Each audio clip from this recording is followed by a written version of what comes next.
തെരഞ്ഞെടുപ്പ് പ്രചാരണത്തിനിടെ ക്രിക്കറ്റ് കളിച്ചും സിക്സർ അടിച്ചും ഷാഫി പറമ്പിൽ. ക്രിക്കറ്റിന്റെ ഈറ്റില്ലമായ തലശ്ശേരിയിൽ പ്രചാരണത്തിനെത്തിയപ്പോഴാണ് കായിക താരങ്ങൾക്കും UDF പ്രവർത്തകർക്കുമൊപ്പം ഷാഫി പറമ്പിൽ ക്രിക്കറ്റ് കളിച്ചത്.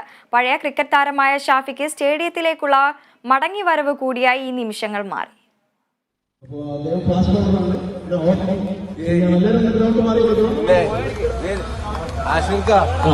തള്ളി മറിക്കണ്ട, ഞാൻ പാവപ്പെട്ട ഒരു കളിക്കാരൻ. പാലക്കാട്ടെ വിനയ എപ്പോഴും ഉണ്ടാവും. പാലക്കാട് ജില്ലാ ലീഗ് ക്രിക്കറ്റിൽ കളിച്ചിട്ടുള്ള ഷാഫി പറമ്പിൽ പട്ടാമ്പി സംസ്കൃത കോളേജ് ക്രിക്കറ്റ് ടീം ക്യാപ്റ്റനായിരുന്നു.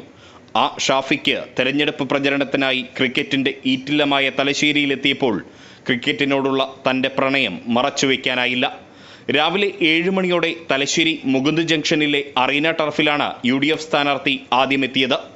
ഈ സമയം ടർഫിൽ മുൻ യൂണിവേഴ്സിറ്റി താരം തഹ്ലീം മാണിയാട്ടിന്റെ നേതൃത്വത്തിൽ ചിലർ ക്രിക്കറ്റ് കളിക്കുന്നുണ്ടായിരുന്നു. ഓൾറൗണ്ടറായ ഷാഫി തഹ്ലീമിന്റെ ടീമിനൊപ്പം ചേർന്ന് ആദ്യം ബൗൾ ചെയ്തു. പിന്നീട് ബാറ്റിംഗിനിറങ്ങി.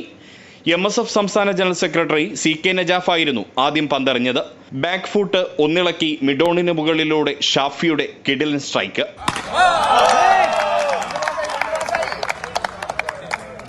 നജാഫിന്റെ പന്ത് ബൗണ്ടറി കടത്തി ഷാഫി പറമ്പിൽ സിക്സർ അടിച്ചു. 2.25 നൂറ്റാണ്ട് മുൻപ് ഇന്ത്യയിലാദ്യമായി ക്രിക്കറ്റ് പന്തുരുണ്ട തലശ്ശേരിയിലെ KCA ക്രിക്കറ്റ് സ്റ്റേഡിയത്തിലായിരുന്നു ഷാഫി പറമ്പിൽ പിന്നീടെത്തിയത്. പരിശീലനത്തിനായി മൈതാനത്തിലെത്തിയ യുവതാരങ്ങളോട് ഷാഫി തന്റെ കായിക സ്വപ്നങ്ങൾ പങ്കുവച്ചു. ഓരോ പഞ്ചായത്തിലും സ്റ്റേഡിയങ്ങൾ വേണമെന്ന ആവശ്യം ആദ്യമായി നിയമസഭയിൽ ഉന്നയിച്ച കാര്യവും അദ്ദേഹം താരങ്ങളെ അറിയിച്ചു.